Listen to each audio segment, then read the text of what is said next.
nous devions d'être présents à un championnat du monde des poids lourds au plus haut niveau qui oppose la grande vedette de la catégorie Bob Kaman, Hollande, culotte rouge que voici, à son challenger, le numéro 1 de Thaïlande, Krongsak. Championnat du monde des poids lourds, mais il faut savoir que Bob Kaman accuse 76 kilos et Krongsak 67 kilos seulement, ce qui veut dire qu'il y a 9 kilos d'écart entre les deux hommes. Si vous n'avez jamais assisté à un combat de boxe thaï, sachez qu'une musique, thaïlandaise bien sûr, mais qui par moments a quelques accents du biniou breton, accompagne constamment le combat. Et pour nous expliquer la différence entre la boxe thaï et la boxe anglaise que vous suivez régulièrement, Antoine Desjardins, un des premiers à avoir importé la boxe thaï en France, un ancien champion devenu entraîneur maintenant. Alors Antoine, je pense qu'il est temps de faire la différence entre les deux disciplines. Oui, bonsoir. Oui, une petite précision quand même. Ça peut étonner beaucoup de gens quand on annonce championnat du monde des poids lourds, parce que c'est la fédération thaïlandaise et la fédération internationale qui veut que dans les règles ce soit comme ça. C'est-à-dire que la catégorie du poids, c'est-à-dire lourd, c'est un mélange d'anglaise et aussi de coups de pied, et on cherche voilà, regardez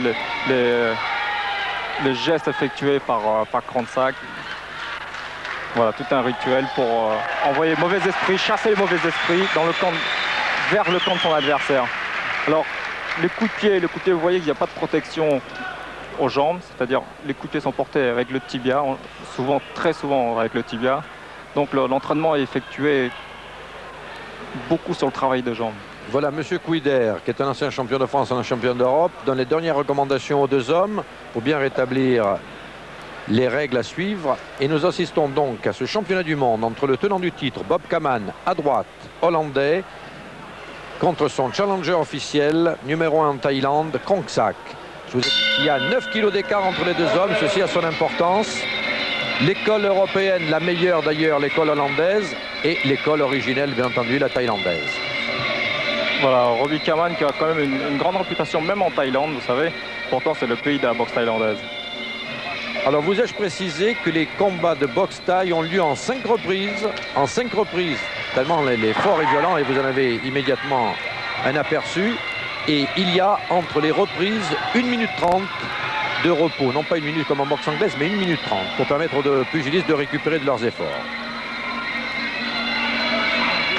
Voilà, d'entrée, on voit que Kaman cherche à s'imposer au niveau du ring, cherche à être le patron grâce à sa morphologie, grâce à son poids.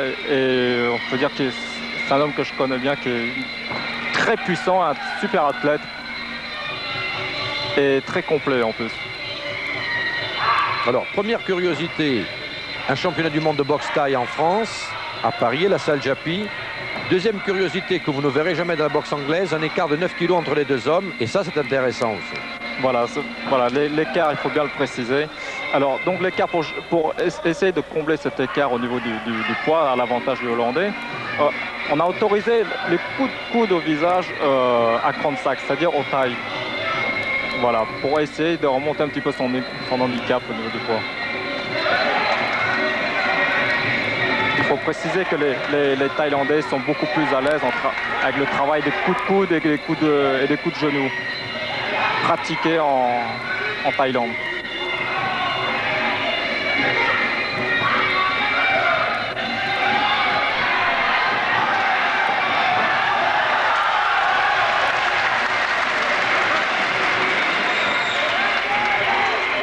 Alors là, Antoine, je pensais que sur un blocage du pied comme ça, il fallait enchaîner. Oui, mais ça c'est typiquement le travail de Krongsak que je connais assez bien, pour avoir vu combattre plusieurs fois à Bangkok. C'est sa grande spécialité, c'est chercher à s'imposer d'abord au sens tactique, c'est-à-dire chercher à bloquer, à désordonner un petit peu son adversaire en bloquant sa jambe au niveau des shoots. Et par la suite, pour pouvoir voir, normalement, il doit projeter son adversaire très fréquemment. C'est tout à fait dans son style.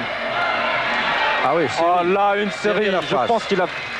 que Kranjčák quand même a été bien sonné. Là, oui, il a perdu le protège-dents et il a l'air d'avoir eu du mal à digérer cette série. Hein. Ouais. Oui, là, je crois qu'il a été quand même bien sonné. Je ne suis pas certain qu'il soit tout à fait lucide. Là, ça revient, mais il a eu un moment de flottement. Voilà, là, je crois que le Hollandais va effectuer son pressing. Là. Voilà.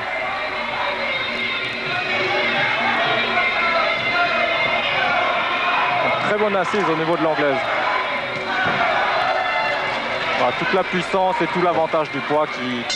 Ah oui, un chassé, un round qui se termine par un chassé où le Thaï s'est retrouvé à terre. La puissance de ce superbe athlète qui est Rob Kaman, dont on comprend très bien qu'il soit un des meilleurs, mais aussi une vedette au sens médiatique du terme, parce qu'en plus il a une présence fabuleuse sur le ring. Oh, oui.